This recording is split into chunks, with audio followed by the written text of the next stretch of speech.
The priest had just asked if anyone objected, and that's when my mother stood up. Her chair scraped loudly against the marble floor, echoing through the cathedral like a gunshot. Every head turned. My hands were still holding my fiancé's, trembling slightly under the weight of the moment. I remember thinking she was about to cry. Maybe she couldn't bear the emotion of seeing her daughter get married. Instead, she looked straight at me and said 4 words that shattered my entire life. I refuse to recognize her. Gasps rippled through the crowd. Someone dropped a program. I felt the blood drain from my face as whispers started spreading like wildfire. "She's not my daughter," my mother continued, her voice sharp and steady. "Not anymore." And just like that, my wedding became my public execution. Welcome to my YouTube channel. This is my story of betrayal, and if you've ever trusted the wrong person, hit that subscribe button because you are not alone. Here is how it happened. I was reading comments on my YouTube videos the other day, and I realized I wasn't the only one who had been abandoned at their lowest moment. Thousands of people shared stories of betrayal by family, the very people who are supposed to protect you. But none of them expected what happened next in my story.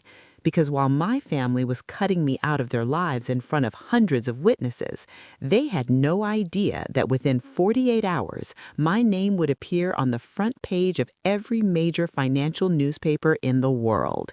And next to it, a number so large it didn't even look real: $680 million. But let me take you back to that moment at the altar.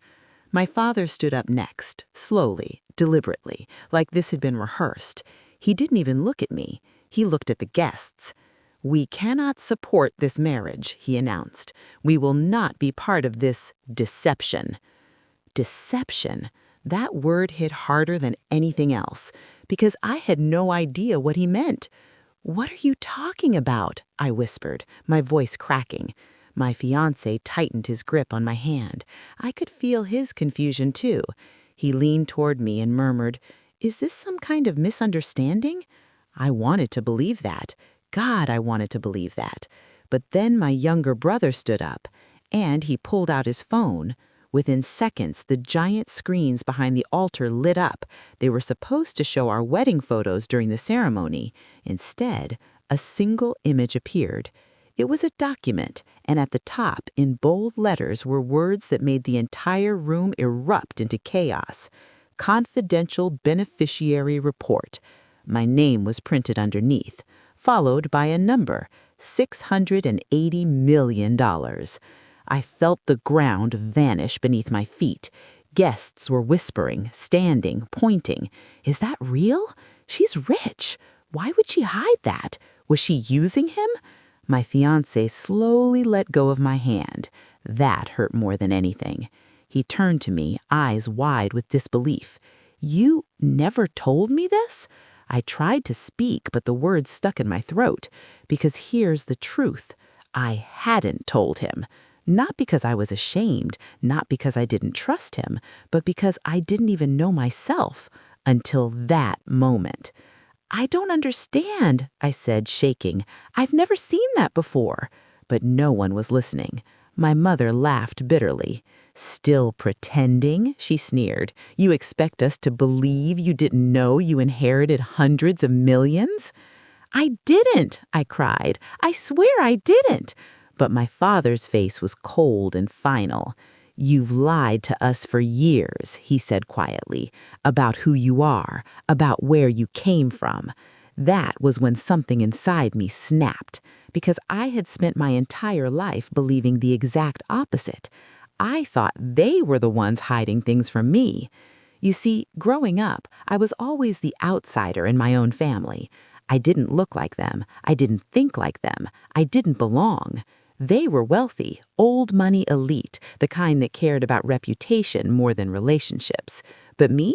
I worked part-time jobs. I paid my own tuition. I lived in a tiny apartment while they hosted charity galas. And they always told me the same thing: "You are lucky we took you in." Took me in, like I was charity, like I owed them my entire existence. I only learned the truth about my childhood when I was 16. I wasn't their biological daughter. I'd been adopted. But even that wasn't the full story, because whenever I asked about my real parents, they would shut down the conversation immediately. "It's better you don't know," my mother would say. And I believed her, until the day my fiancé proposed, because that's when everything started to change. The first sign was a small one, just a phone call, from a number I didn't recognize. The voice on the other end was calm, professional. "Is this Miss Evelyn Carter?" he asked. "Yes," I said cautiously. "My name is Daniel Reeves. I represent a private legal trust." My heart started racing. "A trust?" I repeated. "Yes," he said, "and you've been very difficult to locate." At the time, I thought it was a scam, but he knew details about me that no scammer could know. My adoption records, my birth date, the hospital I was born in. Then he said something that made my hands start shaking. "This trust was established by your biological father, and it was designed to transfer full control of his assets to you upon verification of identity." I remember laughing nervously. "That's impossible," I said. "I don't even know who my father is." There was a pause. Then he replied, "That's exactly why we've been trying to find you." I didn't tell my family about the call, not at first, because I didn't want to get my hopes up. And deep down, I was afraid. Afraid of what I might discover. Afraid of what it might mean. Afraid it would confirm something I'd always secretly suspected, that my family had been hiding something much bigger than just my adoption. So I agreed to meet the lawyer, quietly, privately, alone. And that single decision is what led to the moment where my entire family stood in a cathedral and publicly disowned me. Because the meeting revealed something that changed everything. Something so shocking that when I heard it, I couldn't even breathe. The lawyer slid a single folder across the table and said 5 words that still haunt me to this day. The lawyer's office was silent except for the faint hum of the air conditioner. I stared at the folder in front of me, my fingers frozen just inches away from touching it. My heart was pounding so loudly I could barely hear anything else. "What do you mean he didn't abandon me?" I whispered. The lawyer, Daniel Reeves, leaned forward slightly, his expression calm but serious. "Your biological father searched for you for years," he said gently. "He never gave up." That sentence hit me like a physical blow, because my entire life I had believed the opposite. I had grown up thinking I was unwanted, discarded, forgotten. "Then why wasn't I with him?" I asked, my voice trembling. Daniel hesitated, and that hesitation scared me more than anything. "Because," he said slowly, "you were taken." The word echoed in my mind. Taken. I shook my head immediately. "No, that's not possible. I was adopted through legal channels. My parents have documents." "Yes," he nodded, "they do. But the truth is, the adoption was the result of a very complex legal battle." My stomach twisted. "What kind of battle?" He opened the folder. Inside were photographs, court documents, old newspaper clippings, and legal letters. And at the top, a headline from over 25 years ago. "Billionaire tech founder loses custody war after tragic scandal." My eyes widened. "Your biological father," Daniel continued carefully, "was one of the wealthiest entrepreneurs in the country." I felt dizzy. This can't be real," I whispered. But it was, because the next document he slid forward was a birth certificate, my birth certificate, with a name listed under father that I had never seen before. Daniel spoke softly, like he was afraid the truth might break me. "Your father, Alexander Carter, built a global tech empire before the age of 35. He was worth billions." My chest tightened. Billions, not millions, billions. "But 26 years ago," Daniel continued, "a scandal erupted that destroyed his public reputation almost overnight." "What kind of scandal?" I asked. He paused again. Your mother's death. My biological mother? He nodded. She died under very suspicious circumstances. The media accused your father of being responsible. No, I whispered. But he was never charged, Daniel clarified. The case collapsed due to lack of evidence. My mind was spinning. So what does that have to do with me being adopted? Daniel sighed quietly. After your mother's death, child protection authorities intervened. Your father was seen as unstable, dangerous, unfit to raise a child, especially with the intense media pressure. And during the custody proceedings, he said, your adoptive parents entered the picture. My heart dropped. They fought to adopt me? Yes, he said. They presented themselves as a stable, wealthy, respectable family who could provide you a safe environment. My hands began to shake. That sounds normal. Daniel looked at me with an expression I couldn't read. On the surface, yes. A chill ran down my spine. What do you mean, on the surface? He leaned back slightly. Because according to sealed court testimony, his voice lowered, they didn't just adopt you. They aggressively pursued legal control over you, specifically over any future inheritance tied to your father. I felt like my brain had short-circuited. That's insane, I said. I grew up thinking they resented me. Daniel gave a sad smile. They didn't resent you. They resented what they couldn't access. The room felt smaller, colder, like the walls were closing in. You mean, I swallowed hard, they knew about the trust? Yes. My heart stopped. All these years? He nodded slowly. They knew that if your father was ever legally cleared, or if he passed away, his entire fortune would eventually transfer to you. My hands went numb. So they kept me but treated me like an outsider? Yes. Why?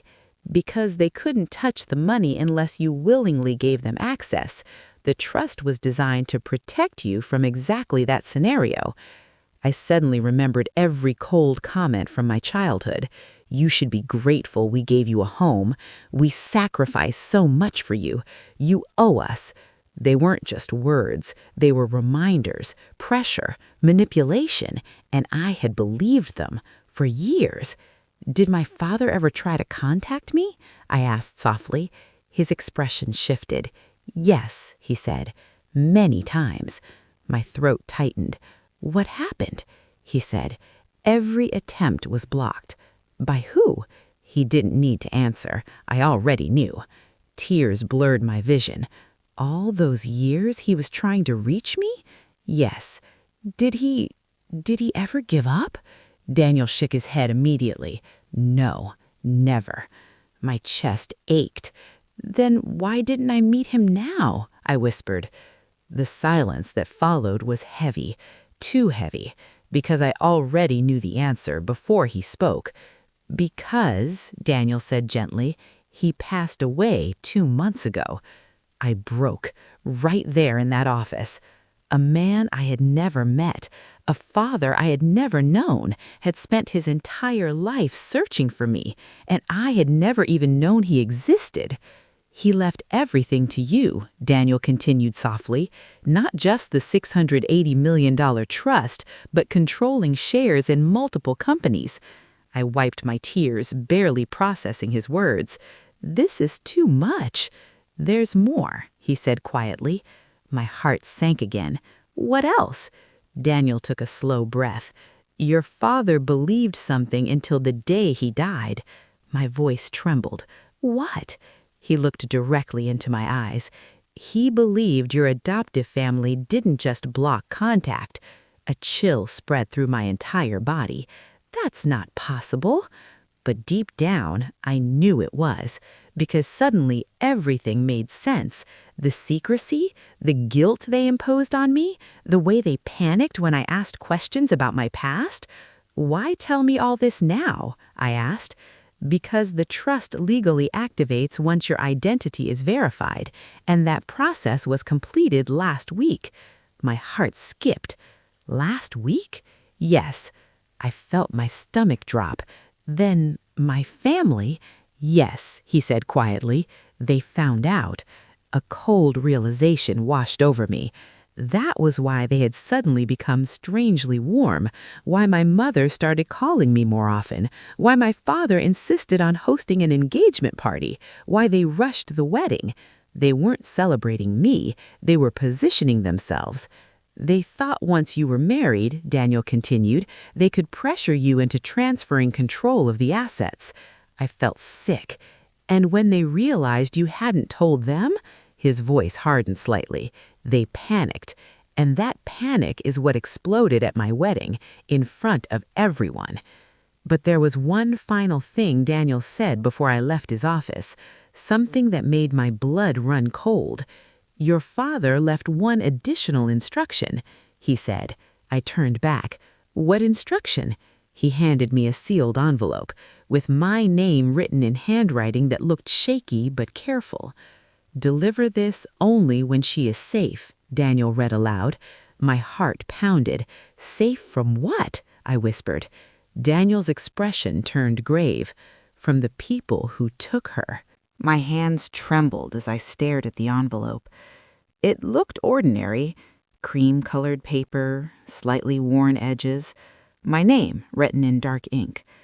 But it felt heavier than anything I had ever held, because somewhere inside that thin layer of paper were the final words of a father I had never met, a father who had spent his entire life searching for me, and who, until his last breath, believed I wasn't safe.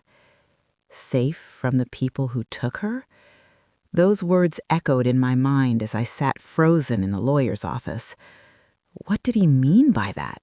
I whispered. Daniel Reeves exhaled slowly.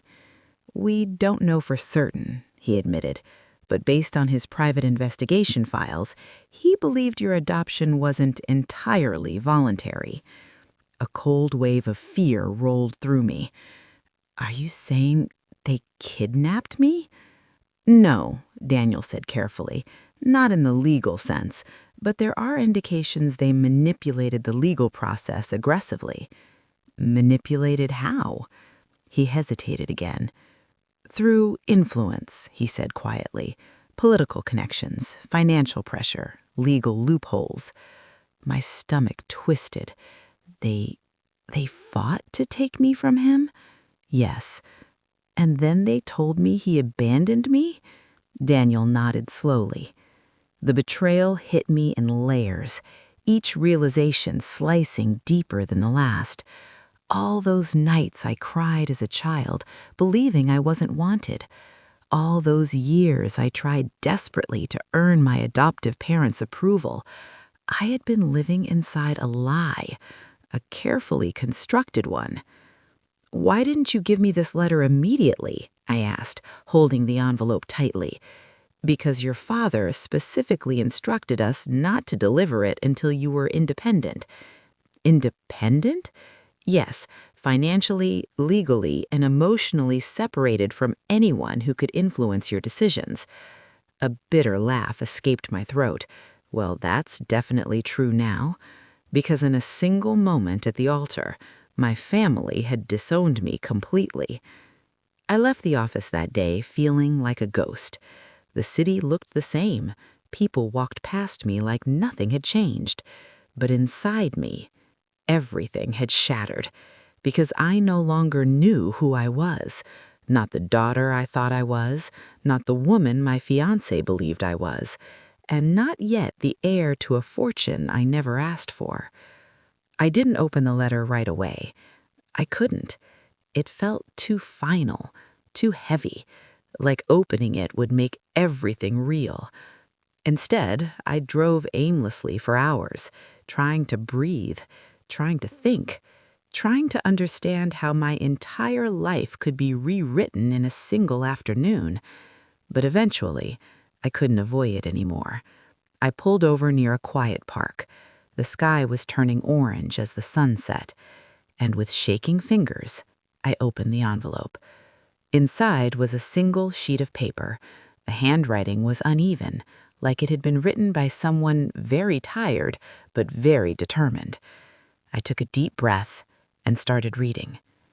My dearest Evelyn, if you are reading this, it means I have failed to reach you in life.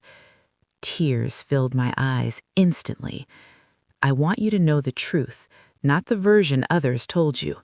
I never abandoned you, not for a single day. You were taken from me through a legal system that I trusted too much, and by people I trusted even more. My heart skipped. People he trusted? Who did he mean? Your adoptive parents were not strangers to me. The words blurred as tears spilled down my cheeks. They were business partners. My breath caught. No, that couldn't be true. They were close to me when I was building my company. I trusted them like family. My hands shook violently now. When your mother died, I was vulnerable, grieving, exhausted, surrounded by legal battles and public attacks. That was when they stepped in. A cold realization crawled through me. They didn't just adopt me. They had been inside his life all along. At first, they offered help, legal support, emotional support, protection.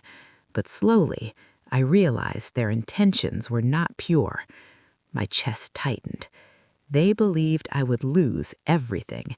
They believed my empire would collapse, and they wanted to secure their future through you. I gasped. Through me? They fought to gain custody under the claim that I was unstable, and they succeeded. But what they did not know was that I had already protected your future. My eyes dropped to the final lines, the ones written more shakily than the rest. The trust was created not just to provide for you, but to keep you safe from them. A chill shot through my entire body. If they ever discover the full truth about the inheritance, they may try to control you, or worse. My hands dropped to my lap. The world felt eerily quiet, like the calm before a storm, because suddenly everything made sense. The pressure, the emotional manipulation, the way they constantly reminded me I owed them. They weren't just controlling, they were waiting for the moment they could finally claim what they believed was theirs. And now, that moment had arrived, at the altar, in front of hundreds of witnesses. They hadn't disowned me because they were angry. They had disowned me because they lost control. But there was one final paragraph, one that made my blood run cold. There is something else you must know.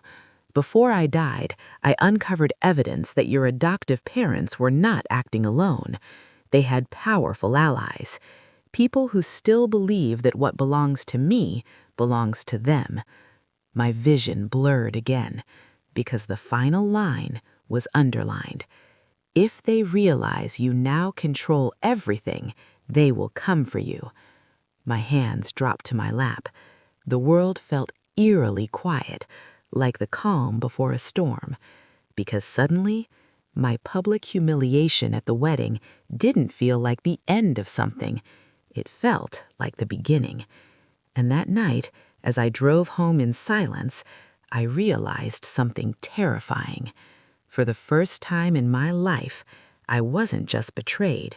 I was a target. But what I didn't know yet was that someone had already made their move, because when I arrived at my apartment, the door was slightly open. The hallway outside my apartment was silent, too silent. My heart began pounding instantly when I noticed the door. It wasn't wide open, just slightly ajar, like someone had closed it in a hurry, or like they wanted me to think nothing was wrong. A cold, instinctive fear crawled up my spine. I stood there for several seconds, frozen, listening, hoping I would hear something, movement, footsteps, breathing. But there was nothing, only the faint hum of the building's overhead lights. My first thought was denial. Maybe I forgot to lock it. Maybe the wind pushed it open. Maybe it was nothing. But deep down, I knew better, because I was always careful, painfully careful. Growing up in a house where trust was conditional had taught me that. Slowly, I pushed the door open. The hinges creaked softly. The sound echoed louder than it should have. "Hello?" I called out, my voice barely above a whisper. No answer. The living room lights were off, but something felt wrong immediately. The air felt disturbed, heavy, like a space that had been invaded. I stepped inside cautiously, and then I saw it. Drawers were open, cushions overturned, papers scattered across the floor. Someone had gone through everything. Not randomly, not violently, but thoroughly, systematically, like they were searching for something very specific. My stomach dropped because I knew exactly what they were looking for. The letter, the trust documents, proof, control. My hands began to shake as I backed toward the door. Instinct screamed at me to leave, to run, to call the police. But then I noticed something else. On the kitchen counter, there was a single object placed neatly in the center, a black envelope with my name written on it. I stared at it from across the room, my heart thudding painfully. It hadn't been there before. Someone had left it intentionally, not to hide, but to be found. Every survival instinct told me not to touch it, but curiosity and dread pulled me forward. Slowly, cautiously, I approached. My hands trembled as I picked it up. Inside was a single note, typed, cold, precise. "We know the truth." My breath caught. "You belong to us." A chill ran down my entire body. "Meet us before the story goes public." My heart skipped. What story? Then I saw the final line, and it made my knees nearly buckle. "You have 48 hours." My mind raced. This wasn't just intimidation. This was a threat, a calculated one, because they knew something I didn't, something about to become public. Suddenly, the lawyer's words echoed in my mind. Once your identity is verified, the trust activates. And verification had been completed last week, which meant paperwork was already moving. Ownership records, asset transfers, legal filings, public disclosures. The realization hit like a lightning strike. They weren't just threatening me, they were racing against time, because once the inheritance became public, they would lose any chance of controlling it. I grabbed my phone immediately, my hands shaking so badly I almost dropped it. I dialed Daniel Reeves. He answered on the second ring. "Evelyn? Is everything okay?" "No," I whispered, panic rising in my voice. "I think someone broke into my apartment." Silence. Then his tone shifted instantly. "Are you safe right now?" "Yes, I think so." "Listen carefully," he said firmly. "Leave immediately. Go somewhere public. Do not return tonight." My heart pounded faster. "Daniel, they left a note."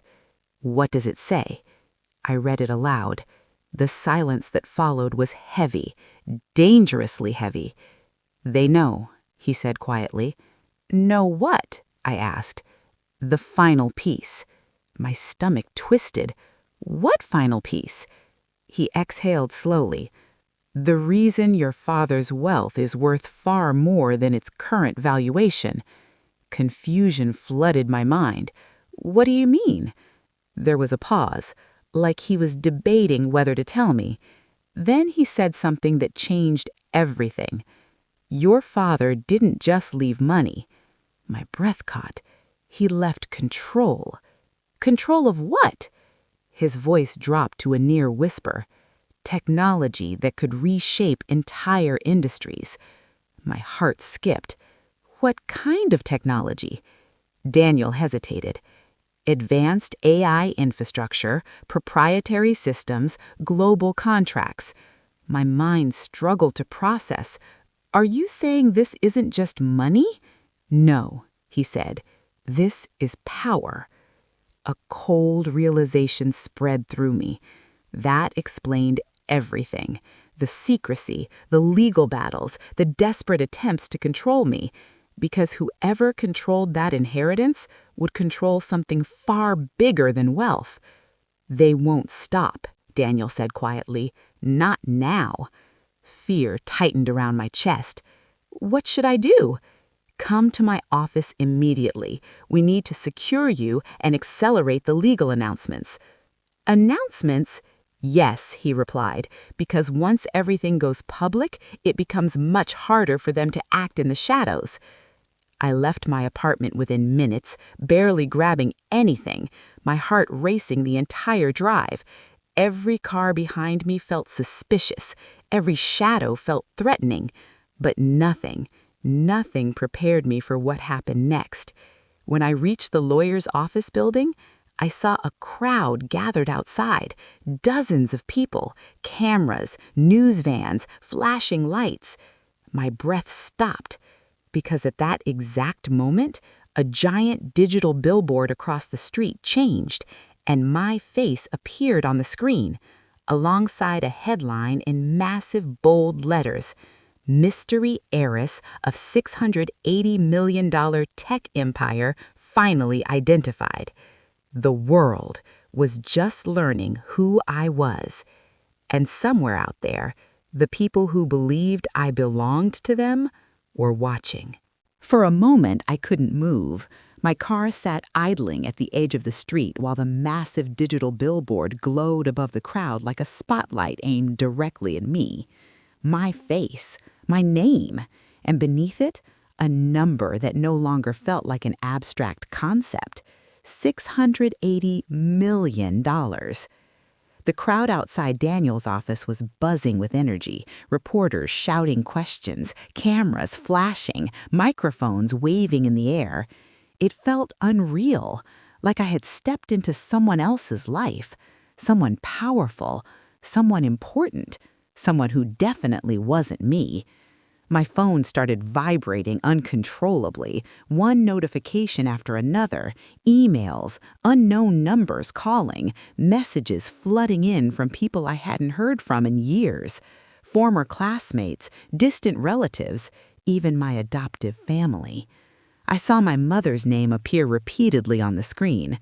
I didn't answer. I couldn't, because just hours ago, she had publicly disowned me.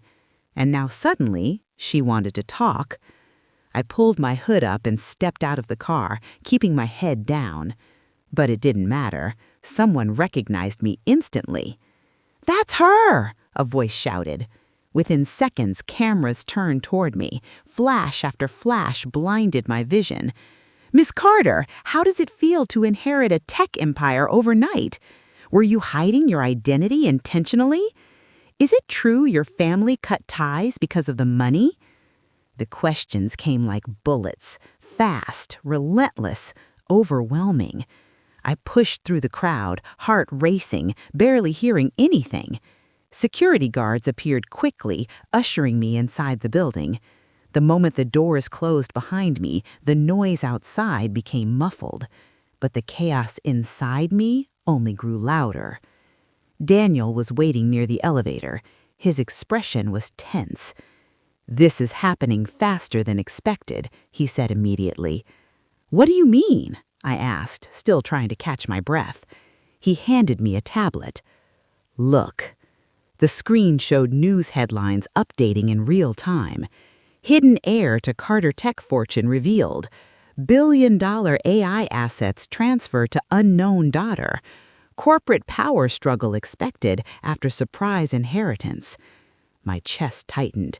This wasn't just about me anymore. This was global, corporate, political, dangerous. "Daniel," I whispered, my voice breaking, "why is everyone reacting like this is such a huge deal?" He looked at me seriously. "Because your father's company isn't just another tech firm." My stomach twisted. "It's the backbone of multiple international systems, energy grids, financial security networks, government data infrastructure." I felt dizzy. "So whoever controls it controls influence that reaches far beyond money," he finished. The weight of that reality settled heavily on my shoulders. I had never wanted power, never asked for it, and yet it had been placed directly in my hands, without warning, without preparation. "And there's something else," Daniel added. My heart sank. "What now?" He hesitated. "Your adoptive family just filed an emergency legal motion." A cold chill ran through me. "For what?" "They're claiming you were manipulated, that you're emotionally unstable and incapable of managing such vast assets." The words hit like a slap. Emotionally unstable? After everything they had done? "They're trying to take control," I whispered. "Yes," Daniel said quietly. "And they're not alone." He tapped the screen again. Another headline appeared. "Consortium of investors announces interest in Carter Tech Holdings." "What is that?" I asked. Daniel's face darkened. "A group of powerful stakeholders who previously tried and failed to gain access to your father's proprietary technology." My heart pounded. And now they see me as their opportunity. Yes. Suddenly the note left in my apartment made even more sense. You belong to us. It wasn't just my adoptive family. It was something much bigger. A network of people. Powerful, connected, desperate. "I don't want this," I whispered, my voice breaking. "I just wanted a normal life." Daniel's expression softened slightly. "I know," he said, "but your father prepared for this." He reached into his briefcase and pulled out another sealed folder. "What is that?" I asked. "Your father's contingency plan." My heart skipped. Contingency plan? In case anyone tried to force control over you or the company. My hands trembled as I took the folder. Inside were legal documents, security protocols, ownership structures, and one specific clause highlighted in bold. Full control transfers irrevocably to Evelyn Carter upon public disclosure. I looked up at Daniel. "That means no one can legally take it from you now?" he said. Relief washed through me briefly, but it didn't last because his next words brought me back to reality. "Legally," he emphasized. "You mean they might try something else?" He nodded slowly. "Yes." And at that exact moment, my phone buzzed again. A new message. Unknown number. I opened it hesitantly, and my blood ran cold. It was a photo, taken just minutes earlier, of me, standing outside the building, surrounded by reporters. And beneath the image, one line of text. "You can't hide now." My hand started shaking uncontrollably, because suddenly I realized something terrifying. This wasn't just a legal battle anymore. It was a war, and I had just become the center of it. But what I didn't know yet was that the biggest betrayal was still waiting, because someone I trusted completely was about to make a move that would change everything. The next morning, the world felt different. Not because the sun rose or the city moved or the cars rushed past me in their usual chaos. No, it felt different because everyone I had ever known, or thought I knew, had a new reason to look at me differently. The moment I stepped out of Daniel's office, whispers followed me like shadows. People stared, some with curiosity, some with envy, some with something darker I couldn't yet name. Daniel had insisted I stay with him that night. His office had become a temporary safe house, filled with legal files, monitors tracking news feeds, and a small but capable security team. "I can't stay here forever," I said, pacing the small conference room. "I need to get back into the real world, to function? Daniel shook his head. Not yet. Not until we understand the full scope of who's after you. You've inherited more than money. You've inherited influence and enemies who know exactly what that means. The words influence and enemies echoed in my mind. Influence, enemies, control. I had never asked for power, yet it had been thrust upon me in a way that felt like a trap. I looked at the glowing monitors lining the room. Every news channel carried my face. Every social media feed exploded with my story.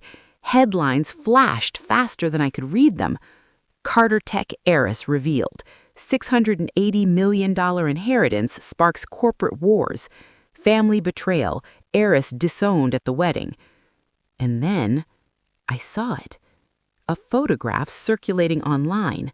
My mother, my father, my younger brother, smiling at what appeared to be a charity gala, but behind them, the shadows told a story. They weren't celebrating, they were calculating. I realized then that everything my father had warned about wasn't a threat, it was inevitable. Daniel pulled me back into the present. "We need to move fast," he said, clicking through documents on a tablet. "Your father's trust wasn't just about finances. It also includes intellectual property, contracts, and AI patents that could destabilize entire sectors if used improperly." I froze. "AI patents?" I asked. My hands shook slightly. "Yes," said Daniel. "And the moment the inheritance became public, every competitor, every ally of your adoptive family, every person who had been waiting in the wings suddenly realized one thing. You are now the key to controlling that technology." I thought about the note left in my apartment. "You belong to us. You have 48 hours." It wasn't just a threat, it was a countdown. And now I understood why. My phone buzzed again. Another message from an unknown number. "You have power you don't understand. Give it to us, or everything you love will burn." The words made my stomach drop. Everything I had worked for, everything I had survived, the wedding, the betrayal, the public humiliation, all of it led to this moment. And the reality was terrifying, because I didn't just have money, I had a weapon in my hands. Daniel leaned in. "We need to activate the full security protocol. Your father left instructions for exactly this type of scenario." I looked at him, panic and disbelief written across my face. Security protocol? What does that even mean? "It's more than cameras and locks. It's digital control, legal safeguards, and protective measures to ensure that no one can seize your assets. But you must act quickly. They are mobilizing." My mind raced back to my adoptive family. They had disowned me publicly at the altar, but that had only been the beginning. Now I realized they were no longer my parents in any sense that mattered. They were competitors, and they weren't alone. Someone else, someone I had trusted, had already begun to move against me. I remembered my fiancé, the man who had held my hand at the altar, the one who whispered reassurances in my ear while my mother disowned me. And now he hadn't called, or messaged, or tried to reach me. The thought hit me like a bullet. Had he truly been on my side, or had he been another pawn in this twisted game? I didn't have time to dwell on it. Daniel started walking me through the strategy. "We need to make public announcements," he said. "Official filings, press releases, social media statements. It's the only way to prevent anyone from quietly challenging your authority. We also need to secure personal protection and implement digital encryption protocols for all sensitive files." I nodded numbly, absorbing every word, but part of me felt detached. It was all so fast, so overwhelming. I realized then that for years I had lived believing I was powerless, that the world's wealth and influence were out of my reach, and now it was mine. We spent the next few hours preparing. Every legal document was double-checked, every press statement rehearsed, every security measure reviewed. By the time night fell, my life had transformed completely. I wasn't Evelyn Carter, the disowned daughter. I was Evelyn Carter, the heiress, the target, the center of a global storm. But the world doesn't wait for you to adjust. At 10:42 p.m., my phone vibrated again. Unknown number. I opened it. A single video file. I hesitated, but curiosity and fear propelled me forward. The video began, and I saw my own apartment, my desk, my scattered papers, and in the reflection of the window, a figure moving behind me. Not just any figure, someone I trusted, someone I never would have suspected. And then the screen went black. Text appeared. "We know who your real allies are. Choose wisely." I dropped the phone, my hands trembling violently. My mind raced. Who could I trust? Daniel? Maybe, but even he could only protect me so far. My fiancé? Maybe he had been manipulated, or maybe he had betrayed me already. My adoptive family? They were clearly enemies now. And outside, the world watched. The truth settled like ice in my veins. The inheritance was only the beginning. The real battle had just begun. And if I wanted to survive, I would have to fight smarter, faster, and more ruthlessly than anyone had anticipated. Because someone close to me had already made their move. And I had no idea who. The next morning, the city felt alive and hostile. Every step I took to the office, every glance I cast at strangers, every car that passed me felt like a threat. I couldn't shake the feeling that someone was watching, tracking, waiting.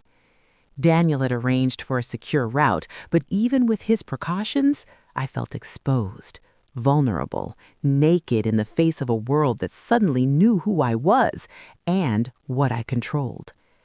Inside the office, the tension was palpable. The monitors displayed a live feed of news networks, all covering my inheritance. Headlines flashed endlessly. Heiress inherits $680 million empire amid family scandal. Carter tech heiress, billion-dollar assets now under new control. Adoptive parents challenge legal transfer in emergency filing. And then, one headline made my stomach drop. Mysterious insider threat emerges in Carter Tech case. My eyes widened. Insider threat? I whispered. Daniel nodded grimly. Yes, someone from within your circle, someone who knows you intimately, is acting to undermine you. I swallowed hard. My mind immediately jumped to the people I had trusted most, my fiancé, my adoptive family, my closest friends. Then my phone buzzed again. Another message, unknown number. Time is up. Decide where your loyalties lie or lose everything. A chill ran down my spine. I couldn't run anymore. I had to confront this, face it head on. By noon, Daniel had arranged for a secure conference room. "Evelyn," he said, locking the door behind us, "we need to take the offensive. Your father anticipated this moment. He left digital backups, legal redundancies, and AI protocols to protect your assets. But activating them will require one thing." "What?" I asked, my voice tight. "Courage and total control," he said. "You have to make the first move, publicly claim ownership and assert authority.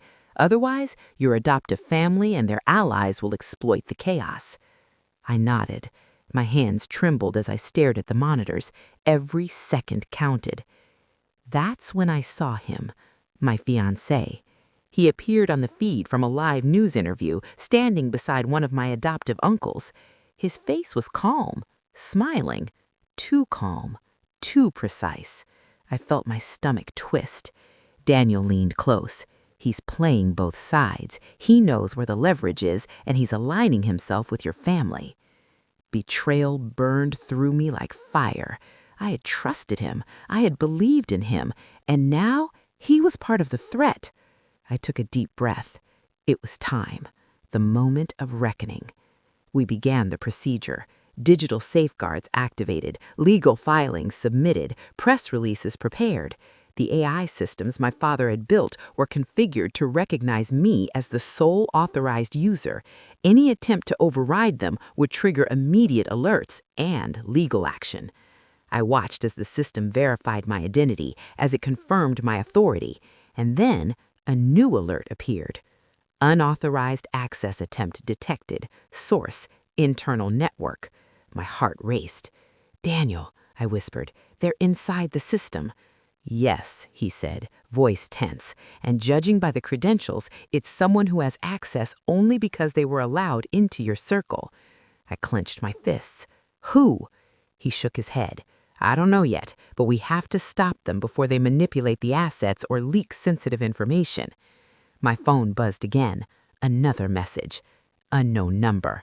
"You have until sunset to surrender or face consequences. Choose wisely." Sunset, just a few hours away. The countdown wasn't a threat.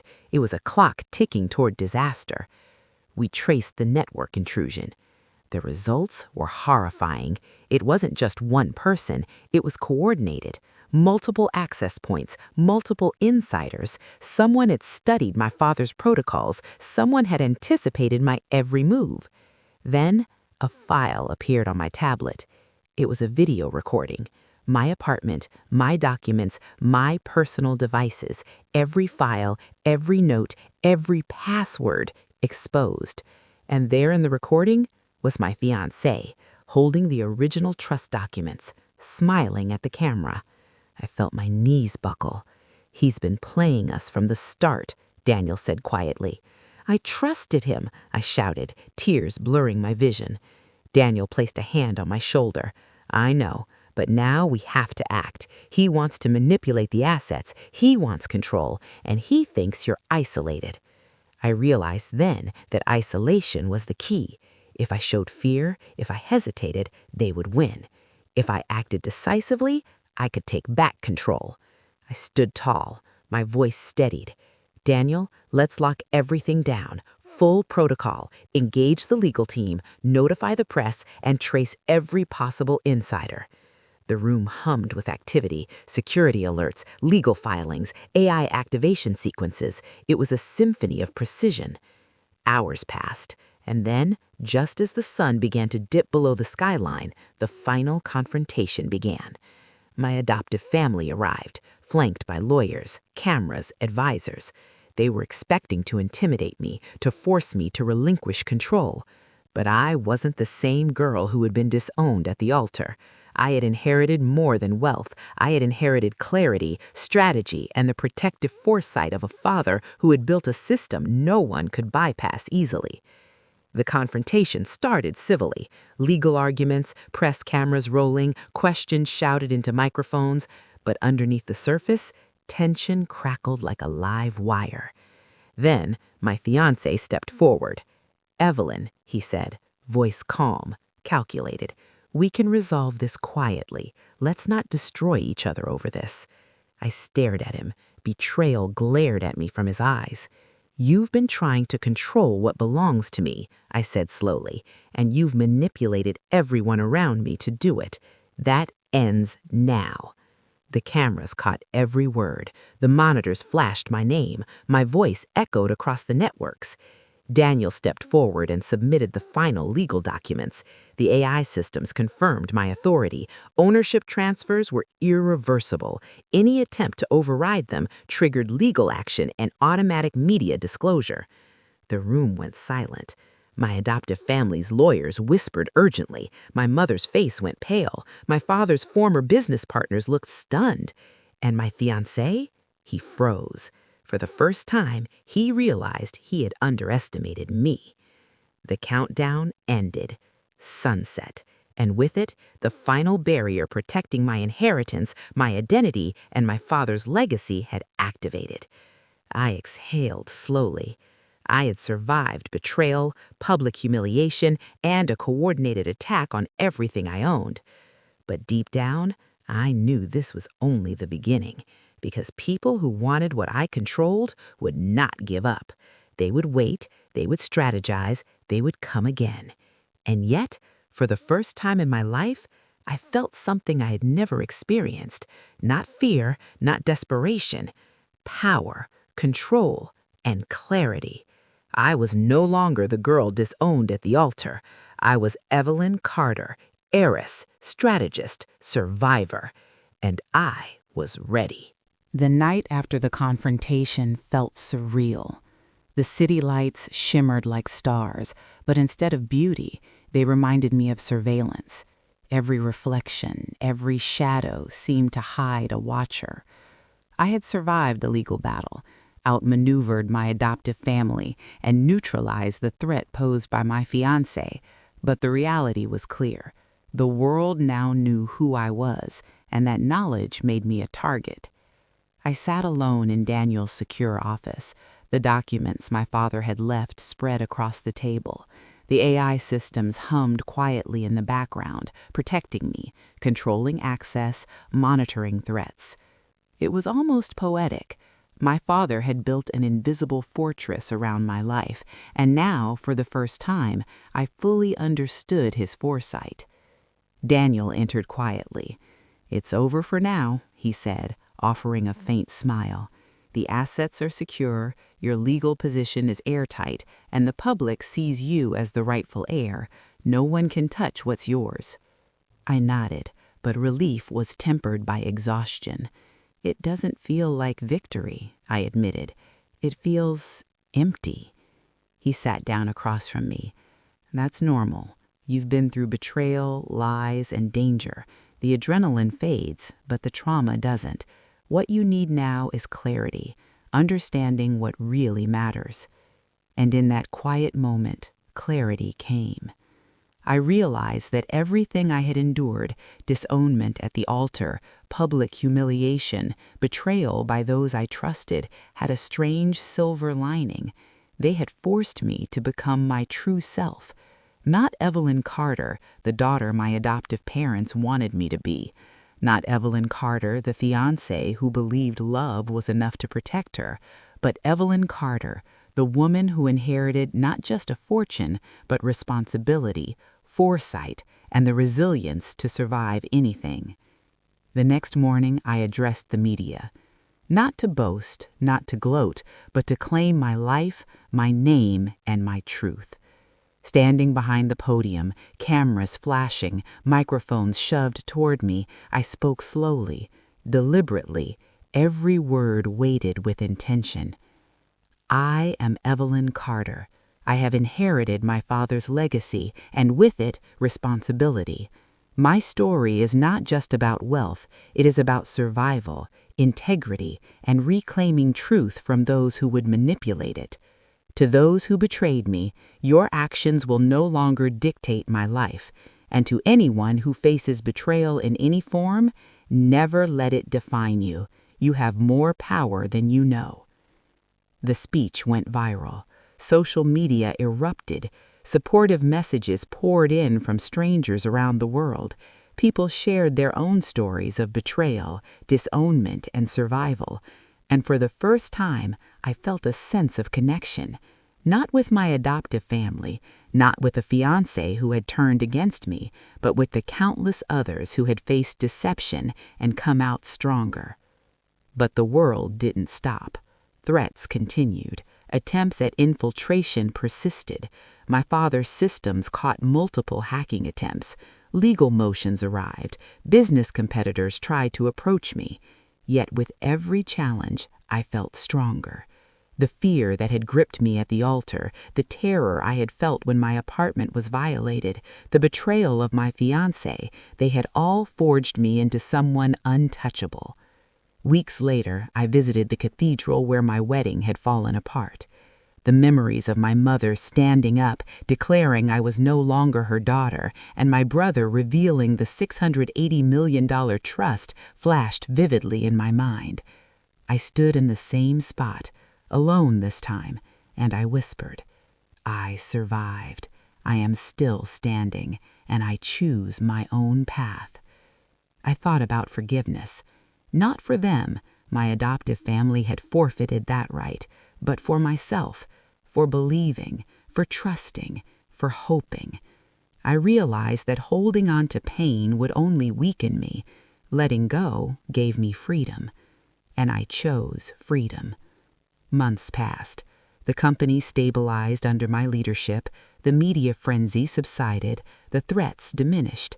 People who had underestimated me now reached out, respecting my authority.